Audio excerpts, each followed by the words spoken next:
गाढ वेळ झाला उभा पांडुरंग वैकुंठा श्रीरंग बोलावितो. प्रत्यक्ष पांडुरंग परमात्मा या भूतलावरती आलेला वाट बघत तिष्ठत थांबलेला आहे.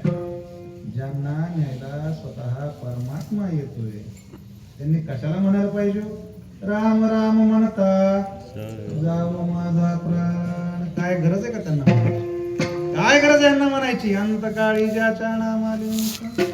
काय गरज आहे? काही गरज नाही. म्हणले कोणा करता?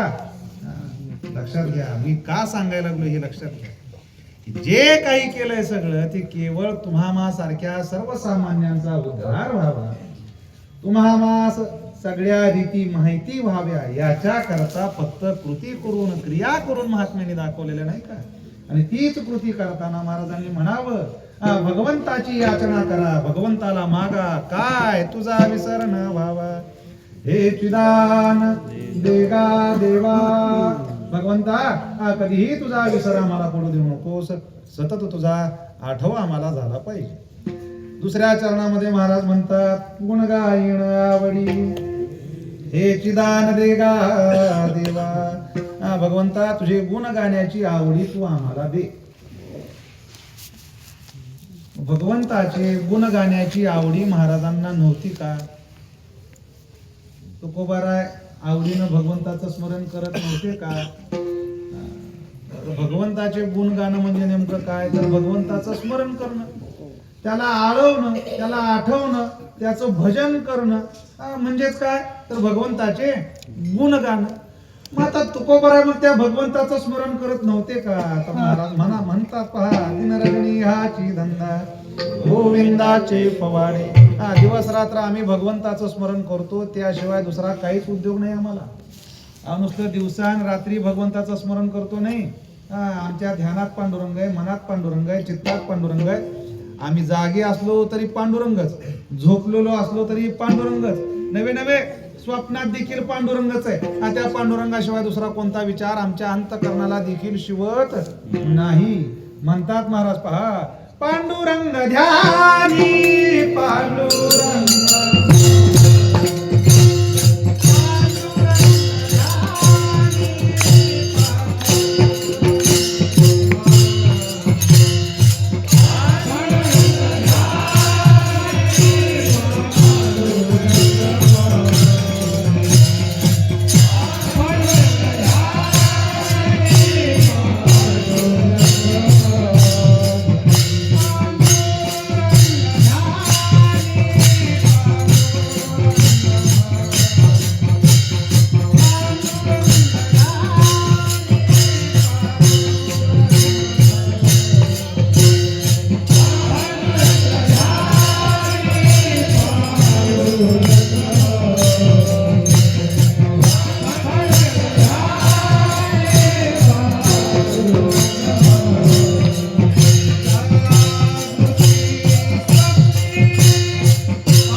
जागृती स्वप्नी पांडुरंग. जागेपणी झोपल्यावर नाही नाही स्वप्नात देखील पांडुरंगच आहे म्हणणारे तुकोबारा इथं काय गुणगायण आवडी.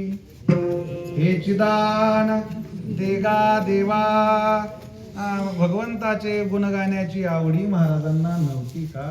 प्रश्न निर्माण होतो या ठिकाणी. पहा, भगवंताचे गुणगाणं म्हणजे त्याचं स्मरण करणं, त्याला आळवणं, त्याला आठवणं, नाही का?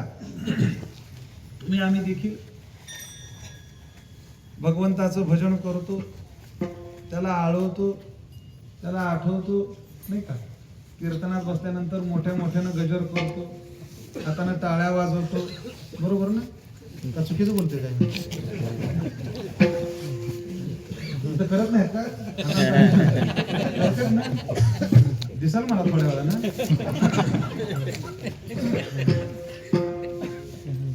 परिस्थिती काय लक्षात घ्या.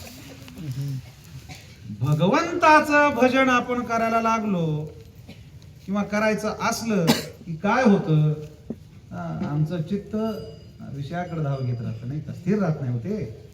त्याचा स्वभावच तो आहे. नाम घेता हे वैखरी चित्त धावे विषयांवरी, कैसे करिता हे स्मरण स्मरणा माझी विस्मरण. ही अवस्था आमची आहे. पहा, ते आता मोबाईल मध्ये सांगितलं रात के 11 बजे की लगे सगळ्यांचे कान कसे लगेच टवतात. तसंच आहे ते.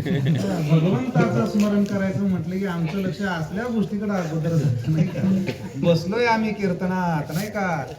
हातानं टाळ्या सुद्धा वाजू आणि मुखानं गजर सुद्धा करू, पण आमचं अंतकरण घड्याळात किती वाजले त्याच्याकडेच असतं.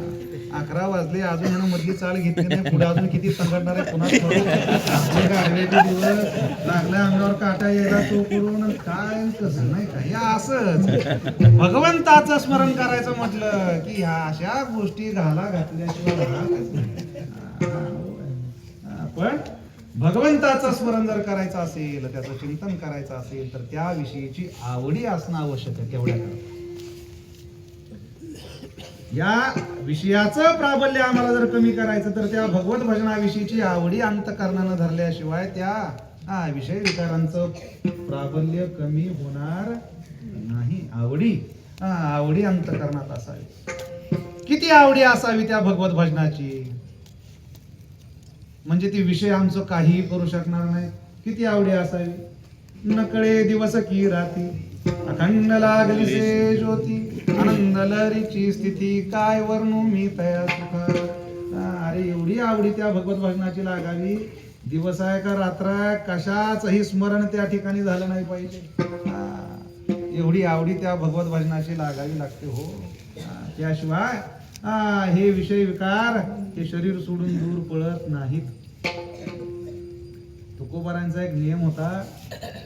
काय करायचे, एकादशीला जागर करायला कुठंतर जायचे बाहेर, म्हणजे कधी भंडाऱ्यावर, कधी भामचंद्रावर, कधी भोराडेश्वरावर, किंवा जिकडं पाय फुटते तिकडं रस्ता नेल तिकडं. मी एकदा त्यांचा एक शिष्य होता कासाराचा, तो त्यांच्या बरोबर जायला तयार झाला. जाताना त्यानं घरी आपल्या बायकोला सांगितलं, बाई महाराजांबरोबर चाललोय एकादशीचं जागर करायला. सकाळी द्वादशीची आरती करणार आणि महाराजांना घेऊन आपल्या घरी येणार आहे. दोघं इथंच आंघोळ करणार आहे. आंघोळ झाल्यानंतर द्वादशीचं पारणं आपल्यातच सोडायचं आहे. तेव्हा आम्ही येईपर्यंत पाणी तापून ठेव, स्वयंपाक रांधून ठेव, सगळी तयारी करून ठेव, असं बायकोला सांगून बायकोचा निरोप घेऊन तो कासार आमच्या तुकोबरांबरोबर एकादशीच्या जागराला निघून गेला. आता दुसऱ्या दिवशी तिची पत्नी ती कासारीनबाई उठली. तिचं सगळं अनेक कर्म आटोपून स्वयंपाकाची सिद्धता करून ठेवलेली आहे. पाणी वगैरे तापून ठेवलेलं आहे आणि त्या दोघांची वाट बघत ती बसली. आता सकाळचे 7 वाजले, पत्ता नाही. 8 वाजले, पत्ता नाही. 9 वाजला, पत्ता नाही. 10 पत्ता नाही. आता काय करावं, काळजी वाटायला लागली जरा तिला. काय झाले, कस काय झाले, कस काय अजून येणार. म्हणजे नवऱ्यावर लई प्रेम होतं म्हणून काळजी केली का? नाही नाही नाही नाही, चुकीचा अर्थ घेऊ नका. काळजी का करत होती? 2 दिवस नाही आला तरी तिला काळजी नव्हती का? तिकडच का राहीना. पण पण एक लेकरू होतं बारक त्या कासाला, पोरगी होती. आणि त्या पोरीचा आणि बापाचा एवढा जिव्हाळा होता का नाही, त्या बापाला बघितली शिवाय पोरगी तोंडात घासच घालायची. आता कालची तरी एकादशी हा सकाळची आता 10-11 वाजत आले तरी बापाचा पत्ता नाही. पोरगी काय तोंडात घास घालायला तयार नाही. बाबा आल्याशिवाय काय खाणार नाही. बाबा कुठे, बाबा कुठे, बाबा कुठे, वैतागली म्हणजे आता ह्याचा बाबा आणावंच लागते म्हणजे.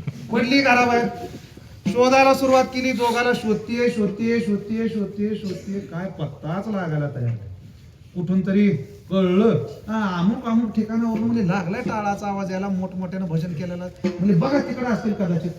त्याप्रमाणे त्या दिशेला गेली. तिथं गेली तर हे दोघं भजनामध्ये तल्लीन झालेली. देहभाव यांचा विसरलाय अशी असणारी सगळी अवस्था. जाऊन आपल्या नवऱ्याला हाका मारतीये मारतीये मारतीये मारतीये, पण कशाचं काय, एक नाही दोन नाही, त्यांचं आपलं चाललंय टाळ कुटायचं आणि पकवाज वाढवायचं नाही का. मन भगवंताची स्मरण करायचं, अभंग म्हणायचं, यांचं चाललेलं. तर शेवटी नवऱ्याला जाऊन असं गदा गदा गदा गदा गदा हलवलं. त्यानं डोळे उघडून असं बघितलं तर बायकोला बघितल्याबरोबर मला, तू कशाला येत आहे, जा लवकर म्हणले, स्वयंपाक रांधून ठेव, पाणी तापून ठेव. आता आम्ही म्हणले आता एकादशीचा जागर संपवणार आहे आणि द्वादशीची आरती सुरू करणार आहे. किती वेळ लागायचा आम्हाला, जा स्वयंपाकाची तयारी कर. तेव्हा ती कासाराची बायको लागली सांगायला कासाराला, म्हणले महाराज अहो कशाची एकादशी आणि कशाची द्वादशी, अहो त्रयोदशी गेली, चतुर्दशी गेली, अमावस्या म्हणले आज अमावस्या, अजून म्हणले तुमचा एकादशीचा जागर चाललाय का. ही अवस्था प्राप्त व्हावी लागते. आता त्या दोघा नवरा बायकोचा संवाद ऐकून आले की महाराज भानावरती. आता ह्यांचं सगळं चाललेलं खडाजंगी प्रेमपूर्वक संभाषण नाही का. महाराज आले भानावरती. आता त्या कासाराच्या बायकोला समोर बघितल्याबरोबर आलं लक्षात, म्हणजे झाला काहीतरी घोटाळा. म्हणजे त्या कासाराच्या बाईनं महाराजांना म्हणायला सुरुवात केली, म्हणजे महाराज अहो ह्यांना काय कळालं नाही म्हणजे, पण तुम्ही तरी तुम्ही तर 5 दिवस झाला म्हणले उपाशी म्हणले, अजून लेकरांना त्या अन्नाचा कण म्हणले त्याच्या लेकराच्या तोंडात गेलेला नाही. महाराजांनी म्हणायला सुरुवात केली, बाई तुला खरं सांगतो काय त्या भगवत चिंतनानं मला कशाचाही आठवच राहत नाही. मी घरात आहे म्हणून मला कळत नाही, घराबाहेर आहे म्हणून कळत नाही. घराबाहेर असेल तर घराला कडी लावली, कुलूप लावले, का दार सताड उघडं टाकून आलोय, काही मला कळत नाही. कशाचाही आठव मला राहत नाही. महाराजांनी म्हणावं, असो ऐसा कोठे आठवती,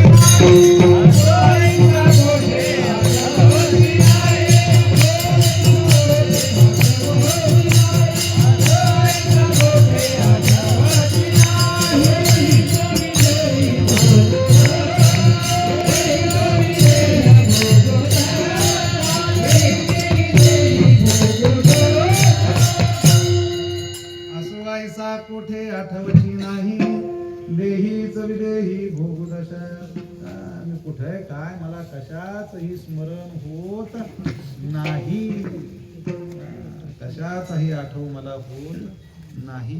हे सांगणारे तुकोबाराय, हे म्हणणारे तुकोबाराय. भगवंताला इथं म्हणतात गुण गायन आवडी. हे